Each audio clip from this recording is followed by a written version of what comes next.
You've become so good at holding space that you've forgotten you take up any.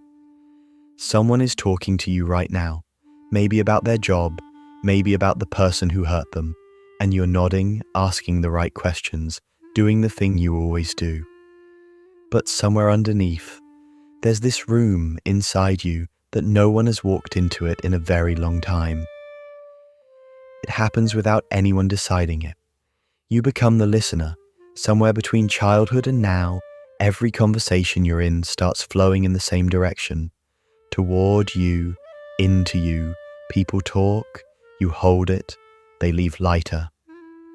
You stay. The friend who only calls when something's falling apart. The one who treats you like a place to put things, and you keep letting them. You keep opening the door. Because somewhere along the way, you learned this is what you're for.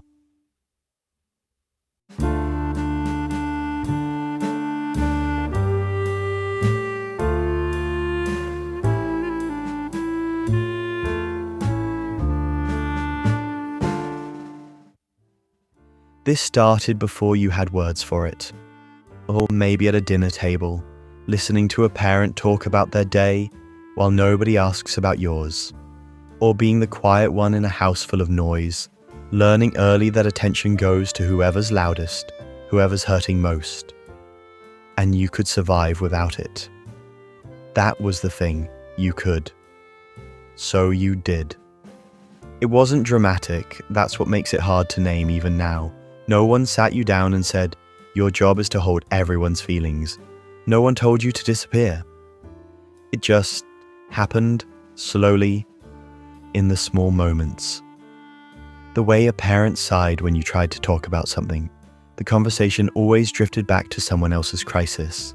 The way you learned to scan a room before you walked in, checking the temperature, the tension, the mood, so you could adjust yourself accordingly.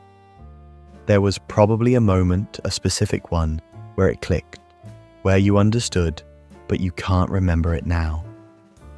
Maybe it wasn't even a moment. Maybe it was just accumulation. You got good at adjusting, really good. Kids figure out fast what keeps people close. Some learn that being funny works, some learn that being perfect works, but you learn something else, something quieter. That being useful is the price. That being available, being absorbent, that's how you earn your place at the table. And it worked. It did. When you asked about their life, people softened. When you held their mess, they stayed. When you made yourself smaller, the room got calmer. You learned that your presence mattered most when it was in the service of someone else. There might have been moments when you tried to be something else, when you started to speak about something inside you. But the room shifted, people got uncomfortable, or maybe they just waited for you to finish so they could get back to their thing. And you learned, not in words, in your body, you learned that your pain lands differently. That makes people uneasy in a way that theirs never does when you're the one holding it. So you stopped trying. It was easier, it was safer. And after a long enough time, you forgot you were doing it. There's this thing you do now. Someone asks how you are, and before you've even checked, before you've even looked inside to see what's there, you've already turned it around. I'm fine, but how are you doing with everything? It happens so fast, like a reflex, like flinching. You don't decide to do it. It just happens. The words are out before you've registered the question, before you've had a single second to actually check how you are, to actually feel anything. And by the time you realize, the moment's gone. They're talking about themselves, and you're nodding, and the door closed so fast you didn't even see it shut. And the conversation moves on, and there's this feeling in your chest. Something loosens, something else tightens. You're not sure which one is relief. You've gotten so good at this. The pivot, the redirect, you could do it in your sleep. Probably have. Sometimes you catch yourself mid-sentence, already asking about them, already making room, and for a second you wonder, did I even answer? Did I say anything real? Usually the answer is no. And the thing is, people let you. They don't press, They don't notice the door you just closed. Maybe because they needed it closed. Maybe because they never saw it open in the first place. Perhaps they're so accustomed to you being the one who asks that they don't realize you can be asked. You've started to wonder if the door is even visible anymore, if it still exists, or if you bricked it up so long ago that now it's just a wall. Smooth, blank, nothing to see. After a while, you stop noticing it yourself. The exhaustion is hard to explain. You finish a conversation, a long one, where someone needed you, and you feel drained in a way that doesn't match what happened. You didn't do anything, you just sat there, you just listened. But something left you. You're not sure what you gave, you're not sure where it went. There's just this emptiness now, this weight that has no name.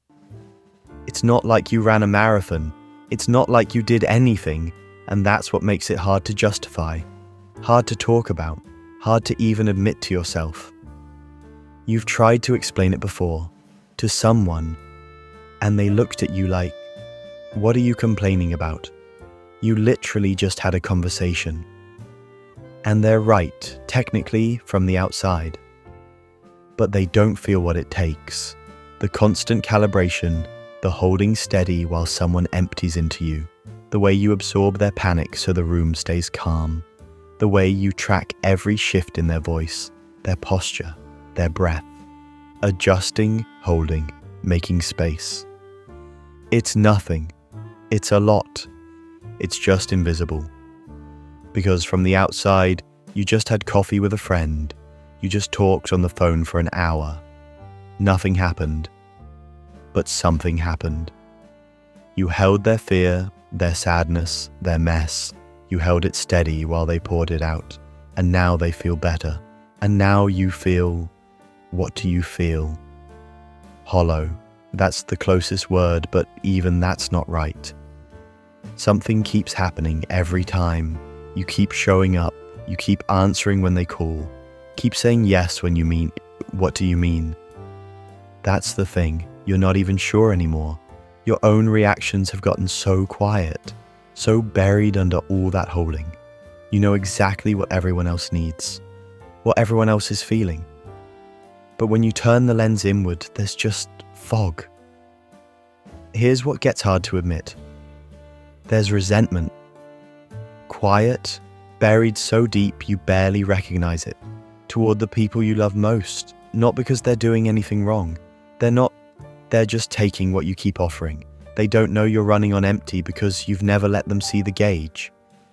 You've never even pointed at the gauge. But sometimes when the phone rings and you see their name, there's a sinking. Before you answer, before you become the person they need, there's this flash of, no, you don't want to call it dread. That sounds too harsh. But there's some heaviness. The weight of knowing what's coming, the labor of getting ready to hold. And then you feel guilty for thinking it. They're your friend, they love you, they're going through something hard. What kind of person feels dread about that? So you answer, you show up, you become the version they need. And the guilt makes you give more. Give better, be warmer, ask more questions, stay longer than you wanted. And the giving makes you emptier. And the emptiness makes the resentment sharper. And the resentment exacerbates the guilt. And it's a loop. You know it's a loop. Knowing doesn't help. Knowing doesn't change anything. You've known for years. People love you. They do. They call you their person, their rock, their safe space. And it's real. It's not fake. They mean it. But there's this distance between what they love and what you are. They're loving something you do, a function, a role. They're not... No, that sounds bitter. That's not fair. What I'm trying to say is, they know the version of you that holds things, that makes space, that asks the right questions and never seems to need anything. They don't know the version that lies awake at 2 a.m., the version that replays conversations, wondering if anyone noticed, the version that is so tired of being strong that sometimes you fantasize about just collapsing, somewhere safe, somewhere no one would see. but there is no safe. Because every space you're in becomes their safe space. That's how it works. They don't know the version that needs holding, because you've never shown them, because you don't know how, because the one time you tried, that one time, years ago, when you let yourself fall apart a little, the room got awkward, and they didn't know what to do, and you ended up comforting them about how uncomfortable they were. So you stopped. That was the lesson. Falling apart makes more work. It doesn't get you held. It just means you have to put yourself back together while also managing their discomfort. And now the two versions feel like different people. The one they know, the one you are. And sometimes you wonder which one is real. If there's anything left under the performance, if you peel back all the holding, all the availability, all the making room, is there still someone there? You don't know. You've been doing this so long, you don't know. There's a fantasy you have. You don't talk about it. It feels too pathetic to say out loud, too needy, everything you've spent your whole life not being. But it's there. Someone notices. That's it. That's the whole thing. Someone notices you're quiet and doesn't let you redirect. Someone asks how you are and actually waits. Sits in the silence, doesn't fill it. Someone looks at you, really looks, and says, "You've been carrying a lot. Tell me." And you do. And they stay. And for once in your life, you're not the one holding the room together. For once you get to be the mess, and someone else holds it. And they don't leave, and they don't get uncomfortable, and they don't turn it back to their thing. It's such a small fantasy. It shouldn't feel this big. But it does. It takes up so much space.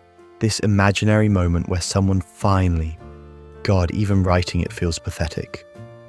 But nobody's coming to do that. You know that? The people who need listeners find you. That's who you attract. That's the frequency you're on. And the cycle keeps going. You hold, they empty, they leave lighter. You stay behind with all of it. And the thing is, you're good at holding. Really good. You've had so much practice. You know how to absorb someone's worst day without flinching. You know how to stay calm when they're falling apart. You know how to make space. But making space means not taking space. And staying calm means not being messy. And absorbing means there's nowhere for your stuff to go. So it just accumulates somewhere in some rooms you don't go into anymore. And the thing you're best at is the thing that keeps you alone, or something like that. You've never figured out how to say it exactly. You've started to wonder, and this is the part you don't say. What would happen if you stopped? If you stopped being available? If you stopped answering on the first ring? If you let the silence sit? If you took up space instead of making it? Would they stay? Would anyone stay if you weren't useful? You don't know, you've never tested it. You're not sure you can. Because the alternative, being someone with needs, someone who asks, someone who might be too much, that feels like becoming someone you don't recognize. And there's already so much distance between who you are and who you show. Adding more might break something. So you stay, you keep holding, you keep answering. Not because it feels good, it stopped feeling good a long time ago. But because it's all you know how to be. Because the thing you're most afraid of, being too much, needing too much, taking up too much space, is the exact thing you'd have to become to stop this. And you don't know how to be that. You never learned. Psychologists have a name for this. They call it emotional labor, the invisible work of holding other people's feelings. But knowing the name doesn't change anything. You've known for years, you've read the articles, you've nodded along to the podcasts. And you're still here, still answering the phone, still saying, "I'm fine," before anyone can ask what fine means. Maybe because knowing isn't the same as feeling. And you've gotten so good at knowing things, naming things, putting language on other people's pain. but your own. It stays foggy, it stays buried. It stays behind that wall you built where the door used to be. The loneliest part isn't being alone. It's being surrounded, having people, having a phone full of names, knowing that any one of them would call you if they needed something. But the need only flows one way. You could count if you wanted. How many times have you been the one to reach out just to check in? Not because you need something, just because. And how many times has someone done that for you? The numbers wouldn't match. They never match. You thought about bringing it up once. To someone, saying something like, actually, you don't remember what you were going to say. You just remember deciding not to. Felt too much like keeping score. Too much like being petty about something that shouldn't be measured. But you notice, you always notice. And you're tired. Not the kind of tired that sleep fixes, something deeper, something that lives in your chest, that sits behind your eyes when you smile. You're tired of being a place instead of a person. You're tired of knowing exactly what everyone else needs and having no idea what you need. You're tired of there's more, there's always more, but you don't know how to say it. The words get caught somewhere between knowing and speaking. Like, there's a wall there too. Like you built so many walls to keep things out that now you can't get anything out either. Maybe that's the real cost, not just that. No one sees you, but you've forgotten how to be seen. The muscle for it is gone. Atrophied, you wouldn't know what to do if someone actually walked into that room. You'd probably redirect them. Force of habit, muscle memory, years of closing doors before anyone could walk through.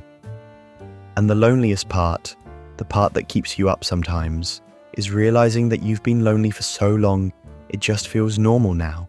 This is just how it is. This is just who you are. The listener, the holder, the one who's always fine. Except you're not, and you haven't been for a long time. And nobody knows because you never let them see. And now you're not sure you remember how. This isn't the part where things get fixed. There's no 5-step process, no reframe that makes it okay. No trick that turns all those years of disappearing into something beautiful. It's just what happened, what keeps happening. But maybe the first step is smaller than that. Maybe it's just noticing the next time someone asks how you are, noticing the pivot before it happens, noticing how fast your body moves to make space for them. Not stopping it, just seeing it. Watching yourself do the thing you always do, and instead of judging it, just acknowledging that's what you do, that's what you learned, that's how you survived. You don't have to stop it, not yet, just see it. Just let yourself see what you've been doing. And maybe this is harder, maybe let yourself grieve it a little, not fix it, just feel the weight of it. All those years of disappearing, all those conversations where you never got to stay, all those times you could have said something real and didn't. It's a lot, it's been a lot for a long time. And you've been carrying it alone. Because of course you have. That's what you do. You've spent so long being the person people come to. The harbour, the constant, the one who's always okay, always available, always there when they need to put something down. But harbours need tending too, and constants are allowed to waver. And somewhere inside, still waiting, still quiet, is the part of you that wanted to be heard. Not because anyone owes you that, but because you were always more than a place where others put things down. You just forgot. And maybe